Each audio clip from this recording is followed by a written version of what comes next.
Welcome to Real Talk with Life After Grief Chris, where we talk about relevant issues as it relates to individuals in grief as they navigate finances and the advisors who help them.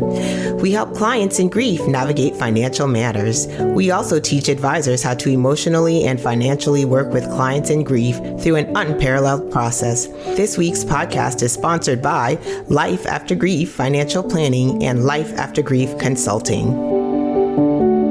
Hello and welcome to another episode of Real Talk with Life After Grief Chris. In today's podcast, I have the pleasure of introducing a mother who has thrived through significant grief from child loss. You're going to hear her story and how her experiences have helped to shape her, inevitably to help some other folks, myself included. I learn a lot from other people, and I've learned a lot from Lisa, is who I'm going to be interviewing today. And in the previous podcast, I've spoken about my experience with losing a child. And Lisa and I share that in common. She's a really dynamic lady who has traveled to the other side of grief and now has dedicated her life to helping others. We have some definitive similarities with some very stark differences. I want to introduce you formally to Lisa McFarland. Hi, Lisa, and welcome to the show. How are you? Hey, Chris, I'm great. Thanks for having me. You're welcome. Lisa disclosed to me that she is a freshman being interviewed in the podcast world. Lisa actually has her own podcast, but this is the first time she's been interviewed. So yay for me. I get to get her feet wet. The inaugural episode, right? Yes, the inaugural episode. So I promise I won't bite you. And if I do, then this par for the course. Perfect. Lisa, I want you to tell us, in all seriousness, I want you to tell us about yourself, your journey, anything that you kind of want to disclose. I think it's very important for folks that know me, but you kind of an extension of me who has, like I said, some different experiences. And you've had a long road, so to speak. Yes, sir. I thank you. I have had a long road, and I'm happy to share it. This is how we always say, the club that we wish nobody belonged to, but here we are. Wish that I didn't know some of the things that I know, but the benefit of sharing them is that they hopefully carry some value, and it can help somebody else. So yeah, I started my family young. I was in a corporate training program out of college, and our first pregnancy ended in miscarriage, which isn't all that uncommon, but I thought that, that was kind of out of the way. Then we were blessed with the pregnancy of our daughter, who was born in August of 1996 and then later died in 1997 due to a bone marrow disease that we later found out was genetic, but we didn't know right away. So when we lost our daughter in 97, Alexis, we did genetic counseling and tried to spend about a year understanding what had happened. And she had a very complicated body. But at some point, Children's National Medical said, yeah, you guys, this was a fluke, go for it. So we fired up the team bus and had our son, Zach. And soon after his birth, which was very traumatic, and he was in the NICU for quite a while, then we started to see a lot of similarities between the kids. Like on X-ray, their bones looked like they had rickets, but they didn't. And certain liver function tests were out of whack, even though it wasn't connected to a particular source. So we started seeing some of these things, and before long, of course, realized there had to be a connection between the kids and that this had to be another presentation of a genetic disease. So we knew the folks at Children's already. And from there, we started a journey with our son, Zachary, who's about to turn 23. Both of our children have had Shwachman-Diamond syndrome, or we believe that is their ultimate diagnosis, which is a genetic condition. When our son was born, we thought that we would lose him at a very young age, the same way we had lost his sister. And we also knew that bone marrow transplant was the number one way to get ahead of this bone marrow disease in Zach should it rear its ugly head, and thought, for that and many reasons, just because we wanted more children, we thought having another child was a really good idea. And when our son Emmanuel was born in April of 2002, he did not survive. So what we have is, or who we have, I should say, living, Zachary, our son. And through all of this, I I was just a bit of a soldier. I just felt like if I played well with others and I didn't let this get to me, I was going to make lemonade out of lemons. So when our daughter passed, I decided to become a pediatric ICU nurse, which took a couple years. I jumped into an accelerated program, took my boards, and in the meantime, got pregnant with Zach. So Zach came soon after that. Um, so yeah, I tried to kind of pivot with like, okay, we've got this special needs kid at home. I've got this degree now. I can work nights. My then husband was going to night law school. We had a pretty good routine for trying to cover all the bases. And then at some point, I I couldn't do the sick kids at work and sick kids at home thing, so I had to choose, which was an easy choice. And by the way, I was working in the pediatric ICU, the neonatal intensive care unit, and also the newborn delivery nursery at the very hospital where I had delivered Emmanuel, and he had died in my arms. So I see that as a really good move that I got away from the bedside because I was That's tough. exposing myself. I didn't realize it's just how unaware I was. I was just so focused, like, I know what I'm doing. This is going to make things better and nobody get in my way. So I did get away from the bedside and I opted into a little bit of a career path from there, which was to get into legal nurse consulting because I had this background of clinical work, but I didn't want to work at the bedside any longer. So I then shifted again, became certified as a legal nurse consultant.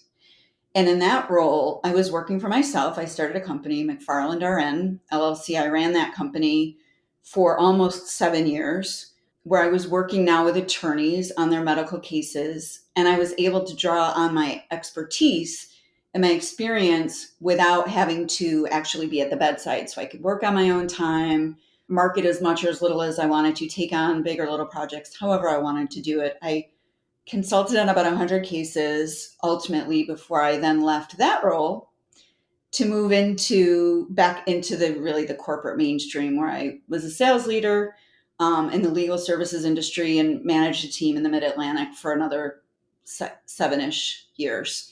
And I guess Chris threw the whole thing, and that was a really long introduction, but through the whole thing, I was just waiting to feel better. And with each step, I mean, I am a very spiritual person. I have a good family that was there to support me and friends and things like that. But honestly, I was just waiting to feel better. And I tried, a lot of different approaches. And what I found over the last, maybe decade or so is I was starting to get these like intuitive hits. I don't know how else to put it, but I was having a lot of trouble sleeping like most people I know. And then in the beginning, like also like a lot of folks, was frustrated that I was getting, very disrupted sleep. And after a while, after, reading and trying to find a way out of that issue, I realized that I was unavailable to my own consciousness during the day. And the only time that I could hear my real true self was at 3 o'clock in the morning or 4 o'clock in the morning.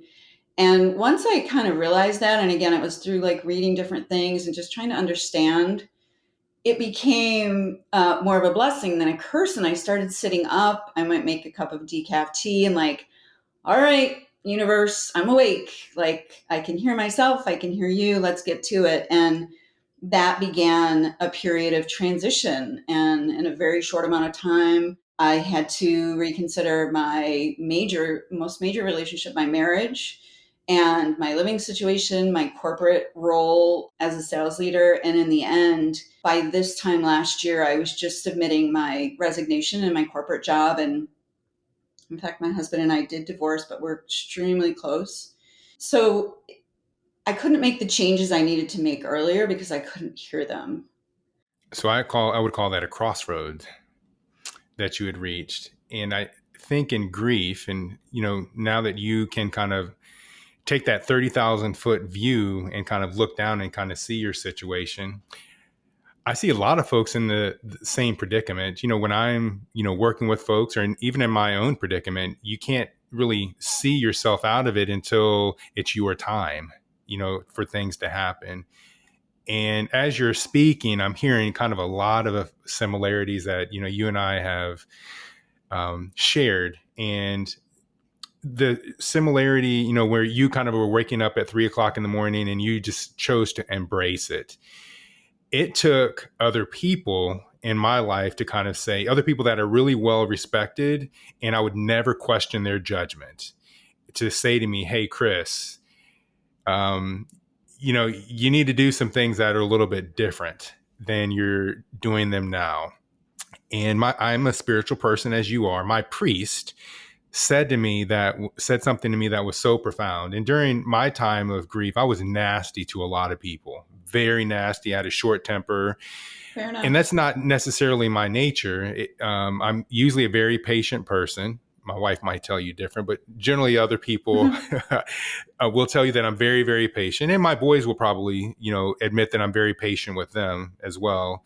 But I was not patient. And I remember one of my guy friends, my closest guy friend, we went to college together. Something happened between us. And I remember saying to my wife, you know what? I don't care if we're friends any longer. He can just go by the wayside. And she looked at me and she said, you have been friends with this guy almost 20 years and you're just going to discard him that quick. And she said, well, Father Leo, my personal priest that has been my dear priest for such a long time, he said that you need to apologize to people that you have scarred. And it took a lot. And I went to my friend, his name is Charlie. And I said, I'm sorry. And I had a long list of people that I had to go back and apologize to. Probably the biggest person on my list was my wife. She took a lot. My brother, and there was numerous people. And that was a very a healing point in my life when I went back to folks and I apologized to them. So, and again, that kind of similarity where, you reached a crossroad or a transition in your life. I reached the same transition, and it took someone else, kind of a higher power, to expose me, to let me know that I need to change this dynamic. Mm-hmm. Yeah, I mean, the first thing that's coming to me, Chris, is like just the sheer courage that it took you to do that. Most people can't muster that up. That's a higher level. That's what good looks like in grief. I just don't want to have people think that, that's an easy thing to do. It's a terribly hard thing to do because when we're in pain, don't we want to be the ones that are, I mean, who's apologizing to us that our mom is gone or our dad is gone or our child is gone, right? Sure. So I just want to call out how incredibly courageous of a move that was. And it does make sense. It does make sense that it brought healing because ultimately what we're talking about, whether it's having someone else call out the fact that we're not ourselves or that we're missing something really important, or whether it's waking up at 3 a.m, the idea is when you're grieving and you get into this kind of grief cloud, you shut everything down because you don't want to feel the pain. And it just kind of closes up all the communication in general. So you kind of, deep, I call it like a deep freeze. It's like a heart freeze. So yeah, I might not be bawling my eyes out every day, but I also have no sense of self. I also have no sense of what I like or what makes me happy or how I want to contribute to the world. And when you get to be 50, like I was, I'm now 52, you really do. I mean, it is a transition. You're right. It's a crossroads of saying like, I'm aging through this whole process. Time has not stopped. And I have two choices, really. I can continue unconsciously and be asleep. And by asleep, I mean eating the wrong stuff, not exercising, drinking too much alcohol, binge watching, Netflix. Another favorite is, watching old movies that I know will give me an outlet to cry, like Steel Magnolias or, some of those, movies where, because I wasn't allowing myself to have those feelings on my own. So I'll even take it a step further, Lisa, even committing suicide. Some people take it to that. Yeah. Take it to that extreme. So, well, yes, tragically. And I think it's interesting because I was just blogging and podcasting about this idea of connection today, actually. And really, when we are not connected to one another, the isolation is so painful. We don't know what we're missing, but all the same, we can't get real happy. I mean, we can get happy. I don't want to confuse happiness with joy, because joy is that pervasive feeling that everything is okay. Happiness is that fleeting, transactional type of everything's good in this moment. I'm going for joy. I don't know what other people want. I'm Sure. going for joy. So I knew that if I wanted to be able to feel those parts of my heart, that I had to let the other stuff out of I had to let it out of the ground and out of my bones and let it have a life. So yeah, I'm going for joy. And I knew there was a very distinct period of time of about a year, maybe a year and a half, 18 months or so. Around 2017, 2018 is when I really started to crave meaning. And I really couldn't shut it up. And yeah, I was talking about being asleep. So I remember I'm a big U2 fan. I'm a big music fan, period. But I'm, Joshua Tree to the end and, love U2. And they have a song that talks about being wide awake. And I remember going into that new year, I believe that was 2018, with awake being my word going into that year and listening to that after I meditated and listening to that while I was walking and really trying to understand for myself what that even meant. Because again, when you're in that spot, you don't realize the all the white space that's there. You just know your own routine, and that feels normal to you. But it's not that it wasn't normal, because I think a lot of folks, there's so much despair and pain in the world that everyone is carrying pain, and there are very few of us and very few of you who shared what you just did. It's a profound way to address what's happening, but most people don't. So whether it's grief from losing a job or our home tragically burning down or a death, no matter what that grief is, most people aren't processing grief in general in our communities and in our culture, because it's about as popular as talking about, dying and aging. And so we don't have a language, we don't have a conversation that goes on in our culture, which leaves us to not know what we're missing. So yeah, wide awake became a little bit of a mantra, and I got courageous myself and started thinking, all right, if I pull away all these anesthesias, what's here? And that was traumatic, and that went on for a couple of years. And during that time, yeah, Sure. I made some major changes. When I left my corporate job, I didn't so much leave it thinking, oh, I'm going to start a business to, share what I know. It was more like, I just want to create the space to have these conversations, and thrilled that you are already creating that space. And, whether or not it develops in a particular way. In other words, I'm not attached to how it manifests, but I just wanted to start putting it out there. And the truth is, my blog's about a year and a half old, but my website's brand new, because I was trying to get a lot of those things out into the ethos before I tried to do anything else, because that, as you know, is traumatic. Yeah, it's a journey. It is absolutely a journey. Yeah, it is absolutely a All journey. right. There's several things. You got my mind racing now. When you reached your crossroads, it made you take a step back, pause, and say, what's my life all about here? No different than mine. And so I've explained, previously, when I hit my crossroads, so to speak, I hit rock bottom like I was a drug addict. And for me, it was either, die or do something else with my Mm-hmm. life. I mean, for me, it was that cut and dry, because I just felt like I was an open sore, Yeah. and I just had to figure it out. And that Mm. process began of healing. I felt that I had a lot to give, and not that it was so much me thinking this, it was other people telling me, hey, you've experienced this at a very young age, and you have a lot to give other people, in the way that you carry yourself and the way that people have done things for you, the people that have mentored you. And that really helped me out. And like you said, Lisa, that, you didn't kind of start this journey out to either make money or do things. It's kind of just developed, and it's developed into a great thing that you're doing, helping other people, through your blog, through your podcast, through, one-on-one, interactions with folks, whether that's coaching or otherwise. It's a tremendous avenue, for some other folks. So I would, commend you. And it's, very interesting. So the more people that I bring on and that are on my podcast, I realize how well educated the folks are that I bring on. And I assure you that is not by design, but just Lisa, hearing you are very well educated, very well educated. And, some more similarities pop up.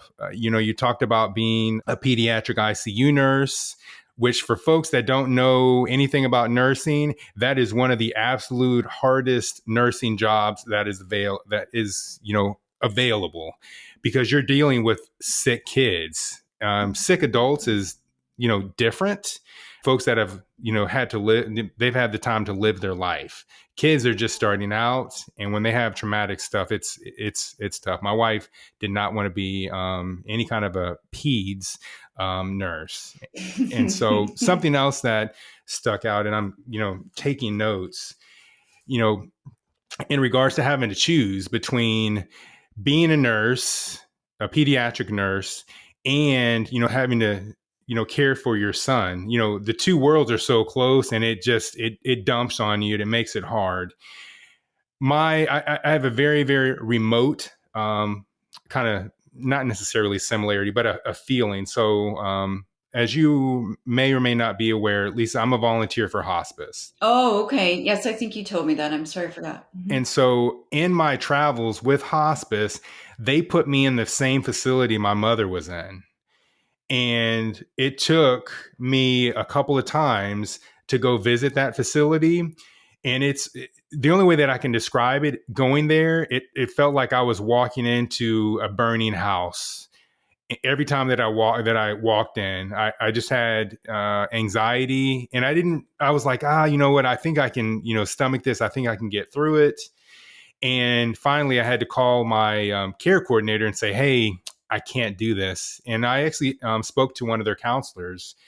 It was one conversation, and I said, this isn't something that I can do. It's not something that I need to revisit in my life, nor a road that I want to travel down. And I think I can liken that to your experience. Not that it is the same, but I can liken it to your experience. Sure. Of being a nurse and then having to care for Zachary at the same time. Yeah. And I want to say my son, Zachary, who's almost 23, is very complex. So it's more than just having, for my own experience, it went from, oh my gosh, my daughter died, to, oh my gosh, my daughter and my son died. And then it went to, and now I have this child who has a feeding tube, who has all kinds of learning and communication and absorption and digestion challenges, and every kind of therapy modality, and working to care for him. I marvel now in great humility at what I was able to do during those years where I was managing everything. And I feel compassion for the then me that felt like, okay, I'm going to run right into my fiery fear and work in the very place that is at the heart of the deaths of my children. I don't hold it against myself. I just have compassion, because it's not a choice that I would make now. And I wish I had had an earlier wisdom, or it might have been nice to have it a little earlier, of yours, which is to say, yeah, this isn't okay for me. I just didn't have that sense of self, which I think is also, sometimes heavier on the female side. Not that we don't all experience it, but this idea that I'm a person outside of my children, outside of my husband, outside of my career, that came late for me, even though I have a lot of reasons to have gotten it sooner. I just didn't, because I was on that treadmill the whole time. So yeah. And I will share too, for you and your listeners, the very moment, this is how visceral grief is for folks listening that don't know, and maybe a lot of folks do know listening to this. It's so visceral that, Chris, you can describe walking into that facility And I instantly felt my heart rate jump. Yeah. My stomach turned and it's still hanging Right. around. I can get a little goosebumps here. It's so visceral because I know that experience of it's just horror. And it's not that we're the only ones that feel this way, but it is that we live in a world where we do everything we can not to feel bad. Sure. So when you lose a parent or a child or a friend or a spouse or a pet, even, it doesn't matter. You have to learn how to live in that world without that person. And no one talks about it or tells us how to do it. So here we are. Here I am at, the age I'm at now, just starting to say, wait a minute, what the heck just happened? It happens. Life comes at you fast. And my father used to say that. Mm-hmm. There's a couple things that I'm, excuse me, thinking about, because I am a finance guy, and there's been some advice, and this is really near and dear to you, having lost children. And one of my clients came to me probably in the last 6 to 8 months and said to me, and I'm going to put you on the spot here, Lisa, and said to me, I'm thinking about getting life insurance on my child. And Mm-hmm. I gave her some advice, which I'm going to withhold until after Lisa speaks. And we talked about it. And my client is in a very good financial position. The end of the day, what I said to her, any money that you get from the death of your child, how is that going to make you feel? And so I'm putting you on the spot, Lisa, just to kind of ask you, since you've been through so much, what is your thought on that subject? It's a great question. Thank you. I'm going to answer it in a couple parts. When we had our daughter who died at 13 months, we never thought about life insurance because we were living literally at Children's Hospital. I think our longest admission at Children's was 9 weeks straight. Wow. So, and in between were crises and infections, and it was a very difficult time. So that never crossed my radar as a first-time mom. When we had Zach and I was working in the pediatric ICU, they had a financial planner, probably from someone they contracted with at the hospital, to kind of come through and present different options. And one of them was life insurance for Zachary. And I said, he's not really that healthy of a guy, to be honest. He has a feeding tube. He's got this, that, the other. And the person talking about the plan with me said, look, you don't need to buy insurance, but what you might want to do is just get this rider. It's like 10 grand. And he doesn't have to get, and this may all be either sales jargon. It may not be true. Like, this is not my industry. So I'm going to let you respond to all of that. Okay. But what he suggested was, hey, do the rider. If nothing else, he doesn't need an exam. If God forbid he dies before he's 18, you'll get $10,000, and that will help for the funeral. Now, if I had never planned my child's funeral before, I might not have thought that was a worthy goal. But having buried my daughter and knowing the costs, incredible costs involved, I thought that if they're going to approve a $10,000 rider, if Zach dies between the time he's now and 18, and it only costs me $20 a month, that's worth it to me. So that's the way that I approached it. But I think that there's probably a lot of different ways but that's my short answer. Okay. And I appreciate that, because that's very candid. So as a financial planner, what I said to my client, and again, my client was in a very good financial position, currently is in a good financial position. And to them, $10,000 would probably not be a lot of money. Their child, I'm being very careful here, their Yes. child is very healthy, and there's nothing wrong with their child. And so my conversation with them on the financial aspect, and I took it on both sides, and I said, financially, you guys could afford to, handle the death of your child, because they asked me, and it wasn't something that I solicited of them. And I said, if it's $10,000, you guys can stomach that. It'll be a drop in the hat. And would $10,000 help you feel better?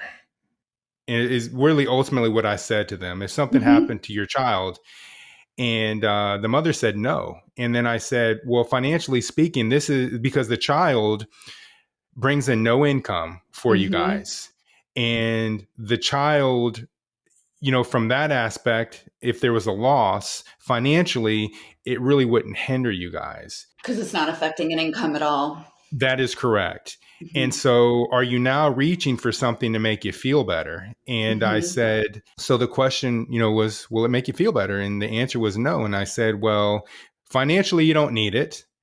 And then emotionally, it's not going to make you feel better.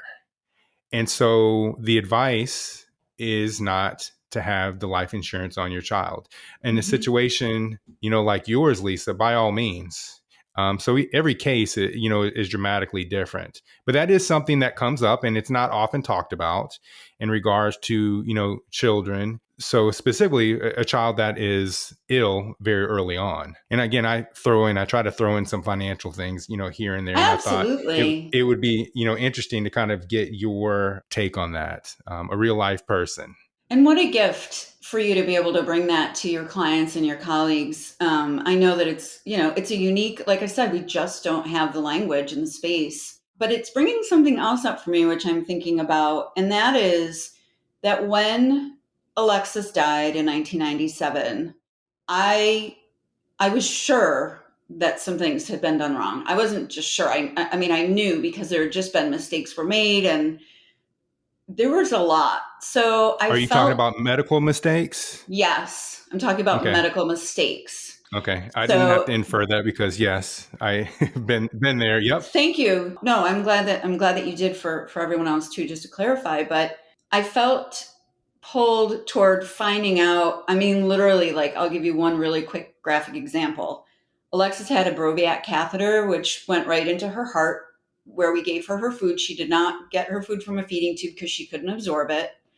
And one of the ways, and nursing people know this, medical, but one of the ways that we keep a port from clotting and being no good is we squirt heparin into it. Heparin's a blood thinner. Let's keep everything from clotting so that the next time we go to access that port, it's open, it's patent. So this is just a quick example, but there was one night that we had been discharged from the hospital after several weeks, and we're back at our apartment.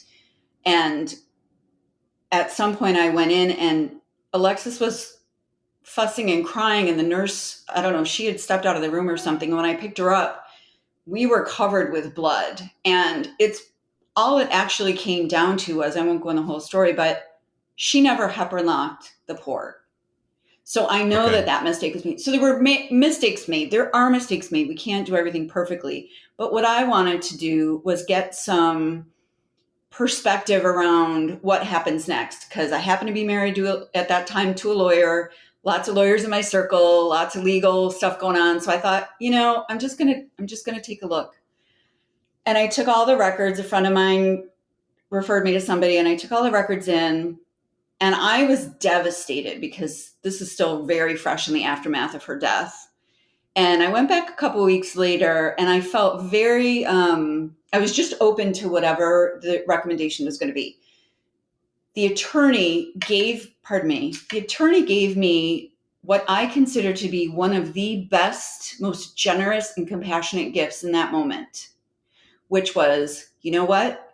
There's some stuff here.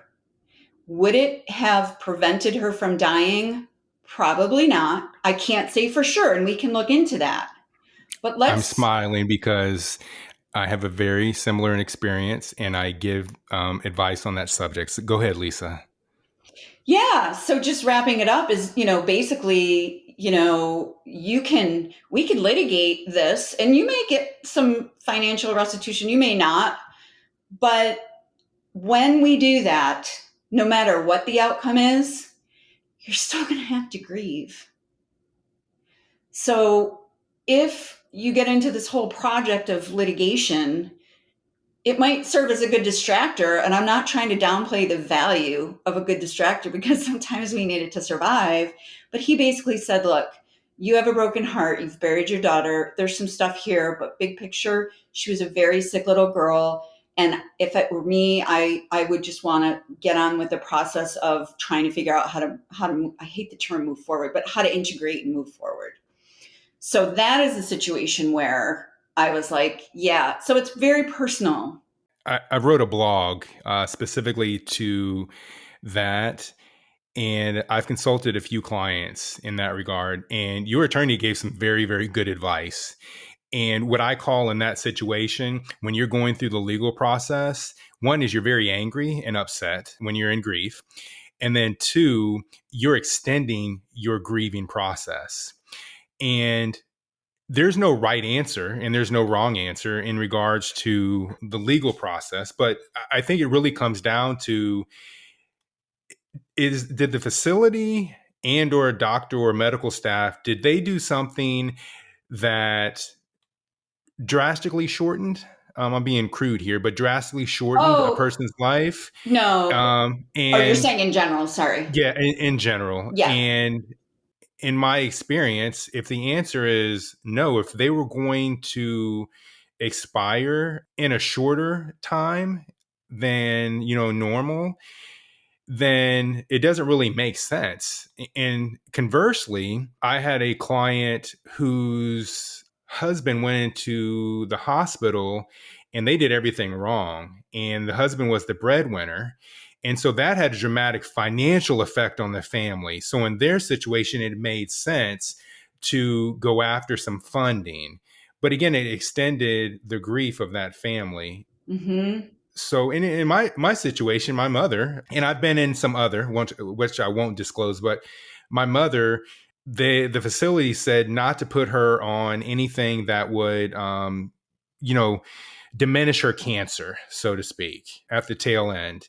And they said her cancer is going to be slow moving, which was far from the truth. So she was admitted in May, and she had 1 or 2 lesions on her spine. By August, she had 12 to 14. So it was My God. fast moving and it was very aggressive.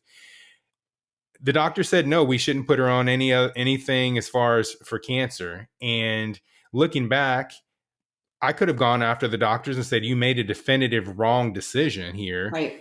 But my mother was going to pass anyways. And so it didn't make sense for me to extend my grief. But there's no right answer there. There's really no right answer. I'd say the right answer is to get the best consultation, objective consultation as possible. Mm-hmm.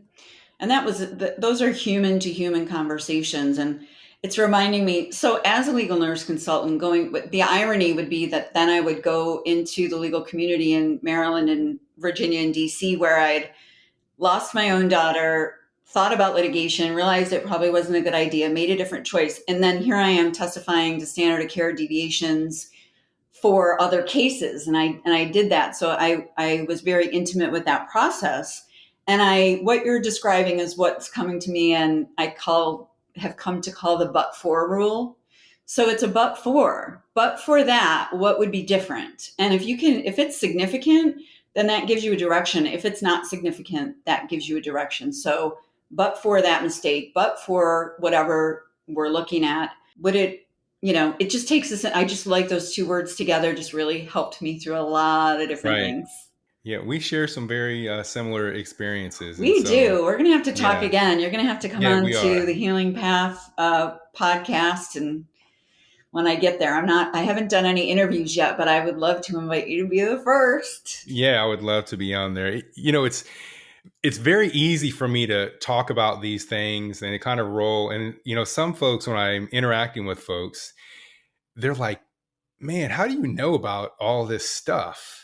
And I used to wonder, like my father, how he knew about a whole bunch of stuff, but he just had a whole bunch of life experiences and it's no different than mine. Mine are just in Yeah. different places. And Yeah. so I've kind of ingratiated myself in this aura to where I can give this advice, and I Mm-hmm. expose myself to good people like you that help me continue to learn.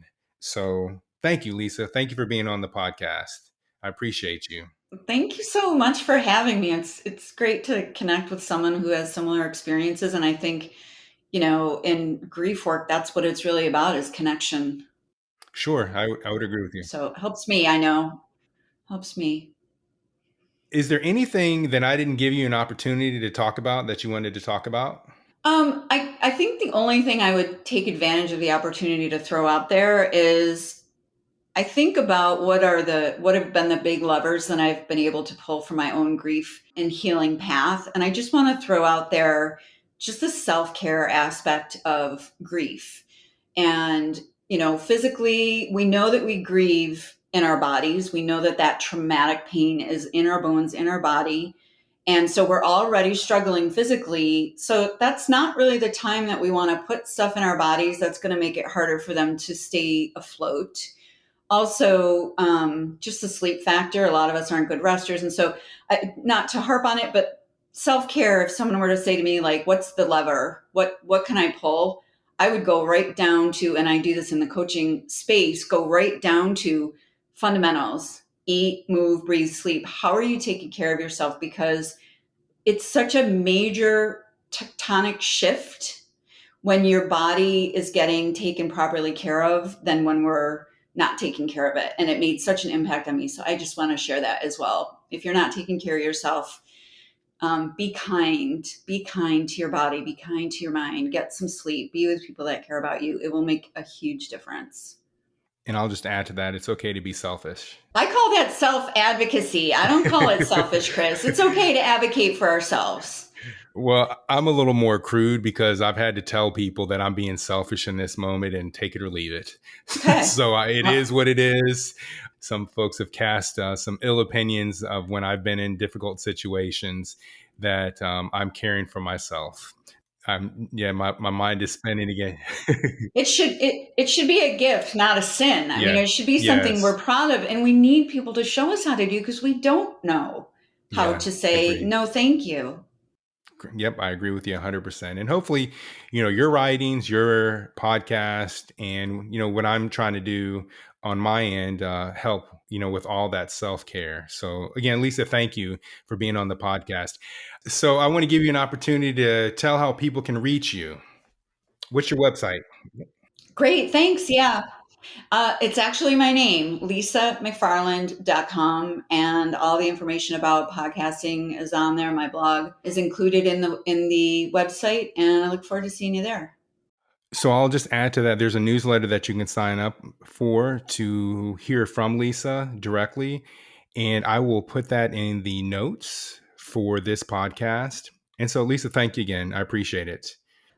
Thank you again, Chris. And for any of my listeners, thank you for listening as well. And I hope I've given you some more exposure to kind of some other folks, some real life folks out in the world. And please feel free to pass this podcast or any others on to any friends, colleagues, family members. And also, if you wouldn't mind, go on to Apple Podcast, Spotify, Google Podcast, and add this to your listening pleasure. Take care and be well.